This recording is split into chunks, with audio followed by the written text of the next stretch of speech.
Vítam vás v mojom podcaste Talk, moje meno je Jano Hodál a mojou dnešnou hostkou je Luisa Sabo-Kočiš.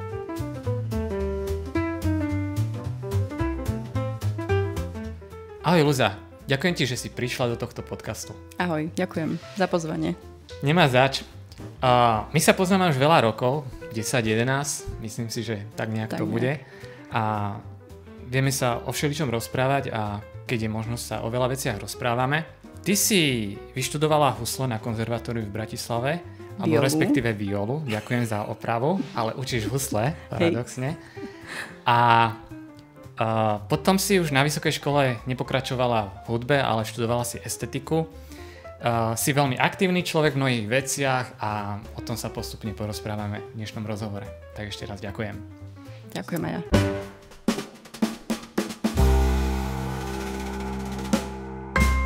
Tak Luisa, ty si ma teda v úvode popravila a som povedal, že si študovala husle a ty si študovala violu, ale chodila si teda na základnú umeleckú školu do Trenčína.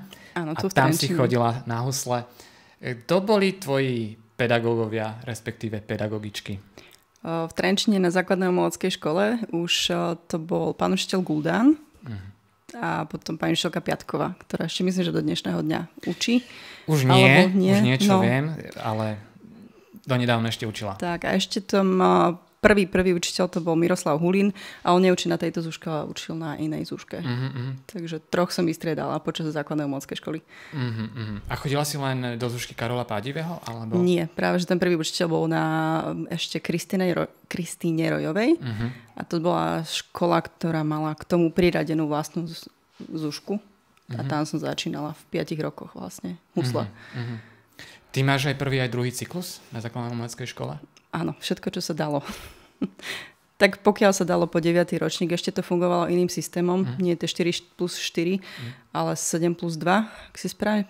Áno, bolo to inak. To bolo trošku inak. Takže koľko sa dalo do 9. ročníka, to som chodila všetko. A ty si vedela už počas štúdia na základnej umeleckej škole, že by si sa chcela tomu aj ďalej venovať? Napadlo mi to v 13 rokoch, keď prišlo na lámanie chleba, tak trošku, že už sa blíži stredná škola a mne tak nejak prišlo, že tá hudba ma náplňa a chcela by som v nej pokračovať.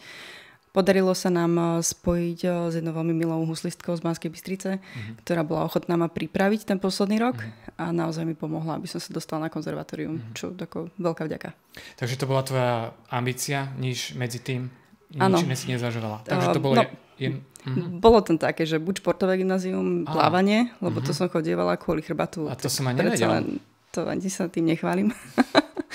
Ale hudba vyhrala. Áno. Prečo teda na konzervatóriu to bola viola a nie husla? Pretože jedna naša známa, keď som k nej prišla ukázať sa, čo teda som vtedy dokázala uhrať, ako som na tom bola technicky, tak slušne povedala, že pozri, si vysoká, máš dlhé ruky, kašli na to, huslistov je veľa, skús violu, tých je vždy nedostatok a máš na to propozície. Tak som išla drzo na violu a netušila som, ako tá viola vyzerá, aké to má ladenie, nevedela som o viole absolútne nič. Prišla som na príjmačky do Bystrice a tam ma ešte profesor Strenáčik prehováral, nech idem k nemu na husle. Ale som poďakovala, že ja idem na violu, aj keď ešte nástroj nemám, ale že príde. Tak som skončila na viole. Bol prekvapený? Nie, ja som to mala nahlásené, ale tak skúša sa. Je veľký rozdiel medzi violou a huslami? Bol to pre teba veľká zmena? Určite áno. Pre mňa dobrá zmena. V čom sú tie zmeny? Mám radšej ten nástroj. Ladenie, má to viac tie hlboké tóny, farba nástroja. Je mi to bližšie. Je mi to bližšie ako tie husle, keď hrám na viole. Je to kus zo mňa. Tebe sa stal nepríjemný úraz na tom konzervatóriu, to viem teda o tebe, že si musela aj skončiť na nejaký čas. Ale bol smiešný, preto sa smejem, hej. Hej, však skús niečo o tom povedať. Pozor na domáce práce. To je všetko, čo tam poviem. Pozor na domáce práce, lebo naozaj nikdy neviete, čo sa vám stane a teda rovno odpoviem, že stoplo ma to asi na 7 rokov. To je 7 rokov vrátane toho, že som ešte bola na škole. Snažila som sa to uhrať, avšak jedná sa o pravú ruku, v ktorej sa mi vlastne vytvoril zápal úponu svalov, ktorý prerastol do chronického a tým pádom sa to o mnoho ťažšie dávalo dokopy, preto ten dlhý čas.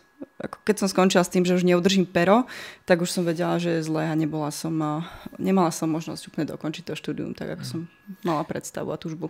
Takže blbý úraz spôsobil skoro to, že si už na dobro mohla skončiť tou hrou? Áno, a v podstate som sa s tým tak nejak aj vyrovnávala. A bolo to veľmi ťažké psychicky zobrať, pretože som bola jeden z tých žiakov, ktorí naozaj si išli za svojím a mala som v predstave do života len to, že budem raz sedieť v orchestri a budem hrať a plne ma to naplňalo a robilo mi to tú najväčšiu radosť v živote. Takže to bola veľmi veľká ako keby facka od života. Že... Ja som sa ťa chcel práve na to spýtať, že ako si sa s tým vyrovnávala, či si napríklad mala nejakú terapeutku, alebo či až takto vážne to nebolo? Dokázala si sa sama nejak s tým vysporiadať? Rôznymi vecami. Akože človek musí odísť z toho prostredia na chvíľku. Potrebuje začať všetko na novo. Jednoducho ten život sa zmení. Potrebuje si nájsť nový cieľ. A postupne áno. Postupne treba aj terapeuta, treba sa porozprávať a myslím si, že by to malo byť už taká bežná vec aj v dnešnej dobe. Aj pre tie decká, ktoré teraz idú študovať, ich tak trošku upozorňovať, že majú otvorené oči, je to úžasné, pracuj na tom, rob to, ale nikdy nevieš, čo sa môže stať. Ja nechcem nejak dlho točiť okolo toho úrazu, lebo asi nie je to naozaj príjemné, ale ja mám tiež nepríjemnú skúsenosť a navštívil som niekoľkokrát jednu kliniku, ktorú si mi mimochodom ty odporúčila. Takže viem sa do toho nejakým spôsobom žiť, ale u mňa to 7 rokov teda nebolo, našťastie možno, že rok, 2. Ale mohol som hrať, len ten prvý, druhý, tretí mesiac bol taký, že ma to dosť eliminovalo. Cítiš to? Nejaké dozvuky z toho ešte keď hráš, alebo už je to tak dobre, že to nevnímaš? No cítim to v tom, že určite nie som tam, kde by som bola. Aha. Takže som sa musela vyrovnať s tým, že budem tu a teraz a čo príde, to bude. A jednoducho život išiel ďalej. Na rozdiel od toho podľa mňa mi bola daná rodina, ktorú verím, že by som nemala, pretože by som nebola na Slovensku, nechcela som zostať na Slovensku. Mala si iné ambície. Tak, chcela som ísť do zahraničia. Takže to beriem, ak je nám niečo vzaté, niečo druhé nám je dané. Len treba počkať a človek až za veľa, veľa rokov pochopí, prečo sa veci dejú, aj keď veľmi bolia. Takže pre mňa je to na druhej strane, ja som vďačná, že to tak bolo a netreba strácať tú vieru, že ono to bude fajn, aj keď je to ťažké. Ty to prirovnávaš tomu, že si 7 rokov nehrala? Že to bola taká dlhá pauza, že to ťa stalo to, že si to možno v tom nedotiahla tam, kde si chcela? Aj. A druhá vec bola, že keď už som mohla hrať, tak vtedy mi to psychika nedávala. Lebo jednoducho človek príde o techniku, príde o roky, ktoré ho všetci tí jeho kamaráti, všetci tí známi predbehli a vidí, kde oni postupili, na akých sú postoch a je tam takéto zúfalstvo vnútorné, že a prečo ja nie. Čiže to mi nedovolilo zobrať tú violu do ruky a teraz vyslovene tak hlúpo povedané, že namakať sa, dobehnúť ich. Hej. Potom prišli iné veci, stala som sa mamou a na to už potom ani čas nebol. Takže postupne to je tak, ako to je. A naozaj cítiš, hráš asi náročné, hráš klasiku, teda to je dosť aj o technickom hraní, že máš tam limit? Aj keď cítiš asi udržiava sa v kondícii, pretože aj aktívne hráš, tomu sa dostaneme postupne. Cítiš to tam, že jednoducho ten limit tam je? To je prirodzené podľa mňa. Celý život môžeme cvičiť a celý život sa budeme posúvať. Nikdy nedosiahneme maximum. Čiže je to naozaj, že keby na tým človek sedí viac, tak ide určite rýchlejšie, ale nevyčítam si to. Čo ťa naučila táto skúsenosť? Asi to, čo som spomenula, že nikdy nevieme, prečo sa to deje a nikdy nevieme, čo nové nám to otvorí. A hlavne neustále veriť tomu, že všetko má svoj význam. Čož pre mňa v živote bolo vždy veľmi dôležité stále nestrácať vieru. Naozaj, doslova.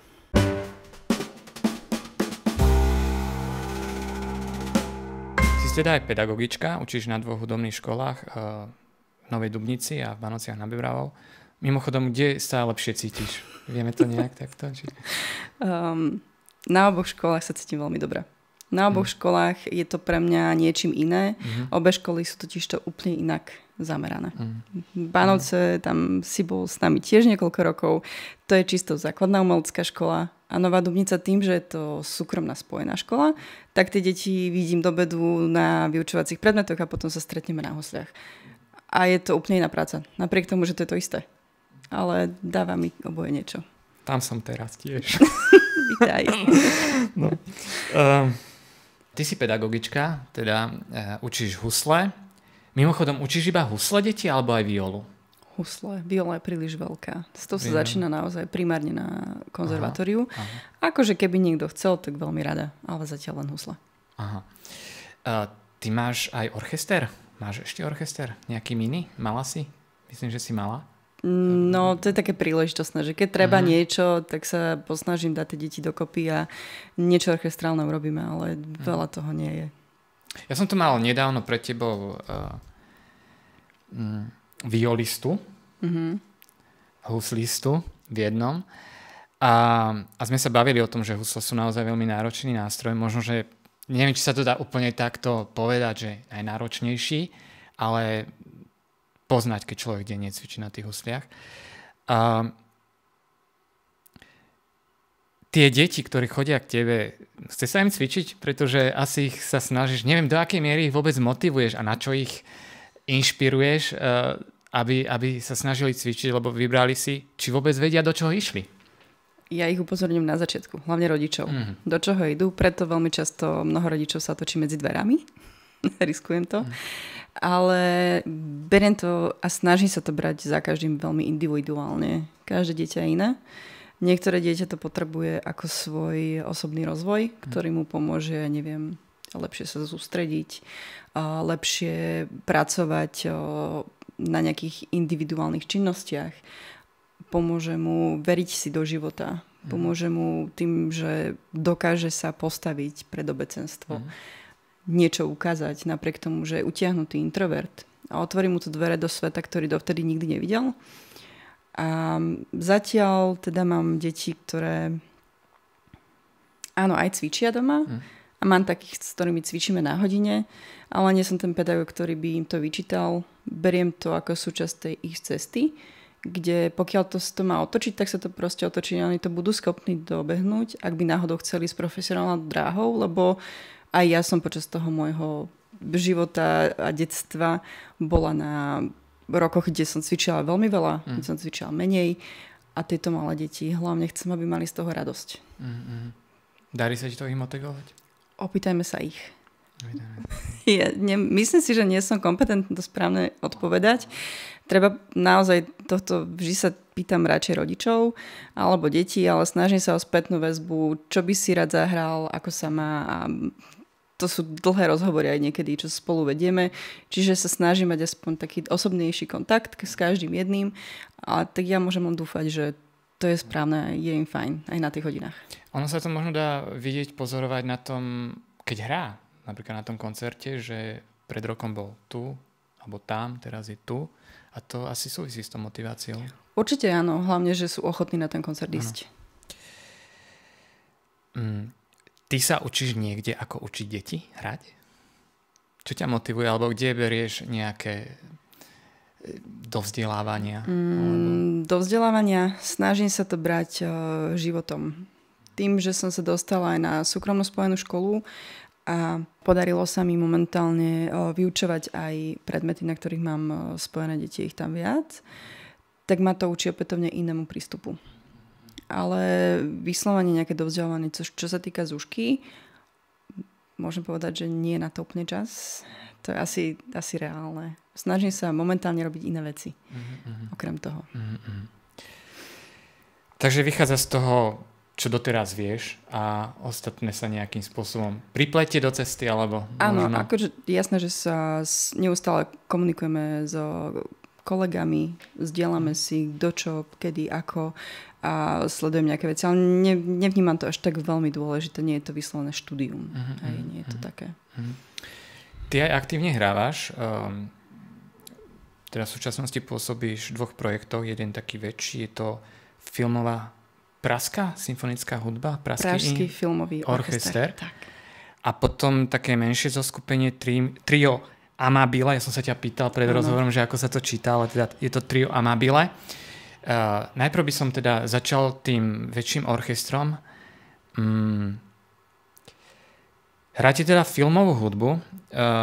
Čo je možné počuť vo vašom repertoári? Ja by som si to úplne k sebe neprivlastňovala. Ako prvé, akože ja som vďačná, že môžem byť jedným z tým členov, ktorým zavolajú, že je tam miesto, poď. Ako si sa tam dostala teda? Mám veľmi dobrú kamarátku, ktorá mi pomohla. A hráme naozaj také tie známe filmové veci od Gladiátora, Avengerov, cez Jurský park a všetky tieto známe veci, ktoré sa dajú. A toto je to, keď som spomenula na začiatku, že treba veriť, že veci sa vyvinú tak, ako majú. Môj životný sen bol, keď som začala hrať na viole a začala som študovať konzervatórium, že ja chcem hrať v filmovom orchestri. Tak to prišlo v takejto forme.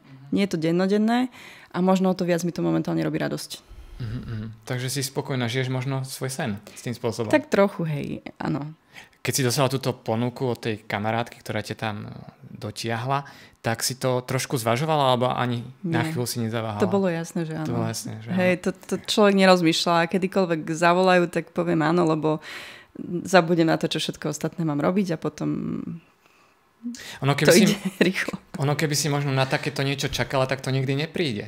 Áno, a ja som nad tým už aj neuvažovala. Úprimne, naozaj som úplne zabudla na to, že takéto vôbec možnosti sú, pretože ono to chce generálky, nácviky a rôzne iné veci. Toto ma zaujíma, že ako fungujete, ako to zohrávate, že... Ono sú pravidelné skúšky v Prahe a potom je generálka pred každým koncertom, ktorá je z celého programu, ktorý sa následne odohrá. Takže je to... A to je česká produkcia? Alebo... Áno, aj Čech je pán dirigent náš. A on vlastne sám je pod tou prezývkou George Korinta alebo Juraj Korinta, výborný dirigent.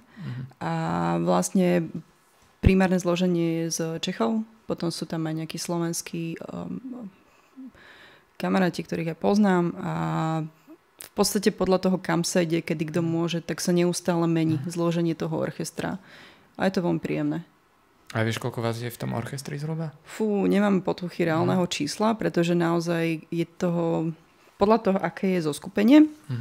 Napríklad, keď sme hrali výročný koncert teraz v Prahe, tak tam bol odhadom 70 členný zbor plus veľký symfonický orchester.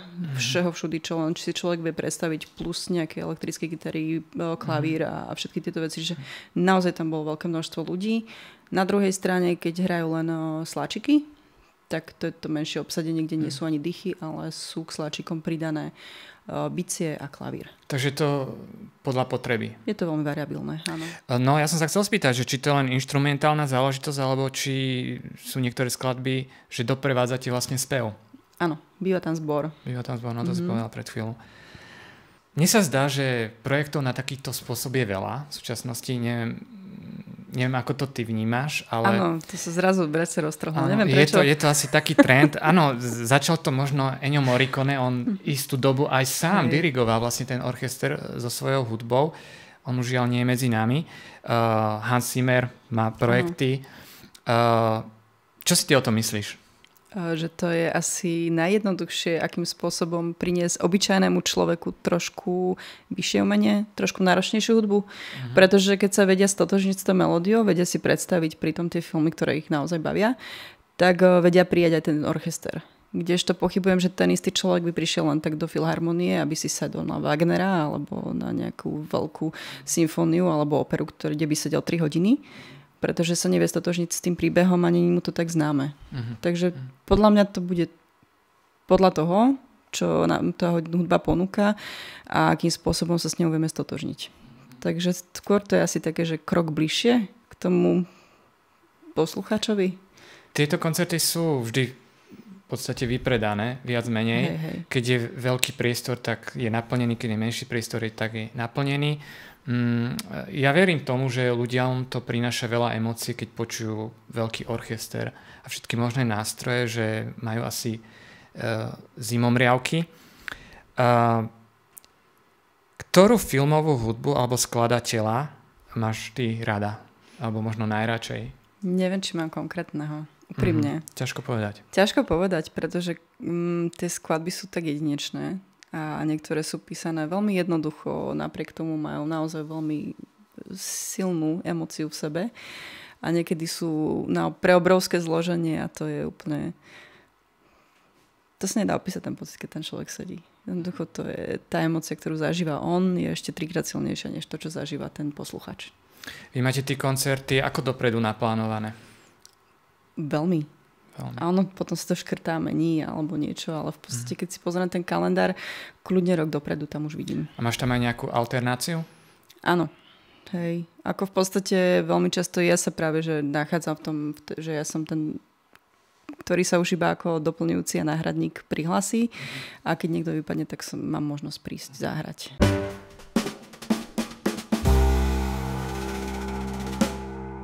Ďalší tvoj projekt hudobný je trio Amabile. Čo to vlastne znamená? No, čo ja by som to dala hlavne ako projekt Anne. Aha. Na jej triko, nielen na moje. Lebo ona, keď sme sa nejako stretli a proste sa to stalo, že sme začali spolupracovať, tak v podstate som vďačná, že ma donútila víc z mojej komfortnej zóny, doslova. Lebo naozaj som toľko nehrávala a už vôbec nepotrebujem sa prezentovať ako solista. Nie, vidíš, ona je možno tá motivátorka toho. Je tam niečo, čo sme si navzájom, takže...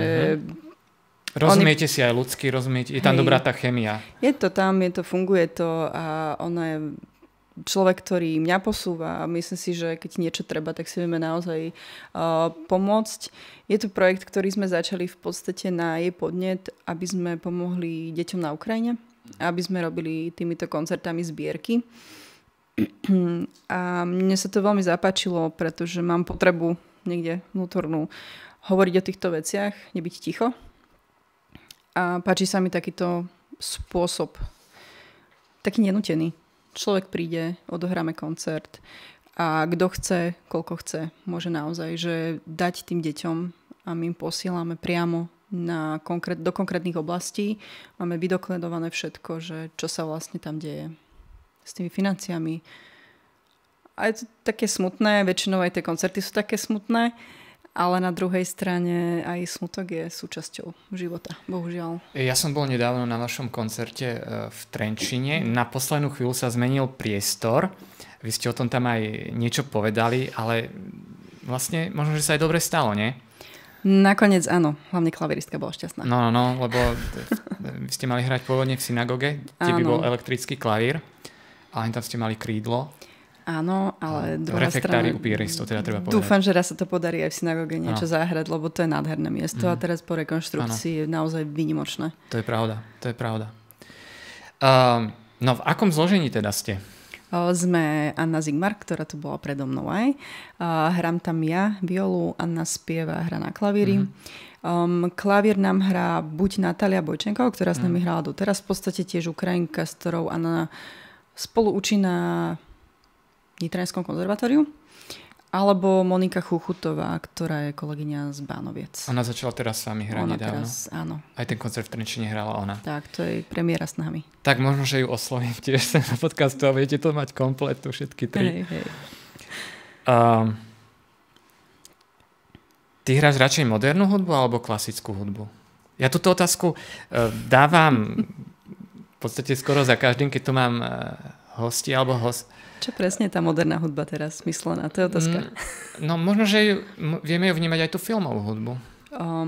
Pre mňa je to rovnako. Áno. Pretože tá filmová je písaná istým spôsobom ako tá klasika veľmi často, aj keď ten zvuk je niečo úplne iné, ale ten zážitok pri tom je veľmi podobný pre mňa ako pre hudobníka. Ale keď som si mala vybrať, čo študovať, tak jednoducho som išla po klasike. Mám veľmi rada klasickú hudbu, ale zase milujem počúvať jazz a tieto veci, takže naozaj okrem popu a tam nechoďme. Tam ma to naozaj nelákalo nikdy. Spýtať, že keby si dostala, ja neviem, robiť nejaký podmas violou, alebo možno aj na husliach, neviem, spomeniem, povedzme Sima Magušinová, už sa dnes volá, pôvodne Martausová, že či by si napríklad Ona robí taký pop. Musela by som počuť skladbu, ale áno, už som aj také niečo nahrala. Ale moc ťa to neťahá toto. Je to iné, keď človek príde, sadne si do toho štúdia, povie mu, toto je linka, on mi pustí beat, do toho je nejaká improvizácia a konec. Jednoducho nie sme tam tak veľmi spätí s tým celým procesom, kdežto potom človek má byť ako plnohodnotná súčasť tej hudby. Že je tam rozdiel pri tom tvorení. Čiže také šteky, by som to nazvala. Tie už som aj nahrávala, ale není nič z toho také výnimočné pre mňa asi. A toto, čo žiješ momentálne, ten tvoj hudobný život v tých projektoch, tak je to to, čo je to, že ťa to naozaj naplňa? Určite áno. Aj keď vždycky tam je, lebo som človek, takže chcem viac. Ale učím sa a byť spokojná s tým, čo to je teraz. Ale myslím aj tak žánrovo. Žánrovo určite. Žánrovo určite, ale vôbec by mi nevadilo, keby bolo viac hrania. Akože je to ťažké, nechcem, aby tým trpela aj moja Lili. Jednoducho Dcera. Stále Lili je moja dcera, 10 rokov má a potrebujem aj ja ju, aj ona mňa. Jednoducho ešte nechcem tak veľa cestovať. Poďme pomalačky k tej estetike teda. Na vysokej škole teda s hudbou si už nechcel mať nič spoločné? Nie, to nebol dôvod. Dôvod bol, že som niekde na pozadí mala pocit, že mi chýba spojenie medzi tými rôznymi umeniami. Čiže som išla na estetiku vyslovene s tým, čo možno málo kto, ale chcela som mať prehľad vo všetkých umeniach trochu viac. A chcela som si to pospájať. A to mi aj splnilo. Tá estetika s tým súvisí s tou hudbou, lebo esteticky môžeš nazvať čokoľvek. Bolo tam všetko z hudby, všetko, čo sa dá, ale rovnako to isté všetko z výtvarného umenia, z filmu, cez divadlo, všetko, čo sa umenia týka. A práve to som chcela, to prepojenie. A to je veľmi dôležité, že častokrát si neuvedomuje, keď pozeráme ten film, aj tá filmová hudba, nakoľko s tým súvisí a teraz máme obraz, hudbu a koľko vnemov vlastne naraz vnímame a to všetko tvorí tú emóciu v človeku, alebo prečo je dôležité niekedy ticho, to napätie a akým spôsobom sa aj navzájom ovplyvňovali tie umenia v minulosti, keď sa pozrieme na obrazy, prečo tak vyzerajú, alebo prečo on napísal zrovna toto dielo, keď pozeral sa na ten obraz. Jednoducho to tak veľmi súvisí, že som to chcela trošku hlbšie pochopiť. Pre mňa je estetika niečo pekné, znešené, spektakulárne, ak niekto chce. Ty si na to v podstate odborníčka, máš od toho diplom minimálne. Diplom, ale odborník nie. Odborníci sú vedela by si to inak povedať? Estetika? Že čo je estetické? Estetickosť hlavne podľa mňa je oku ľúbivá, alebo uchu, alebo čomukoľvek tomu vnemu. Je nám to príjemné a má nám to vyvolávať ten pozitívny pocit, ale je veľmi individuálna podľa mňa. Lebo čo sa páči mne, sa nebude páčiť ďalším 5 ľuďom. A je to úplne v poriadku.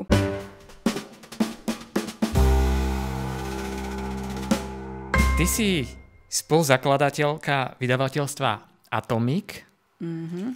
Čo to je za vydavateľstvo a na čo ste zameraní? Aké knihy vydávate? To bolo dávnejšie. Aha. A v podstate už aj tak nejak zaniklo, by som povedala.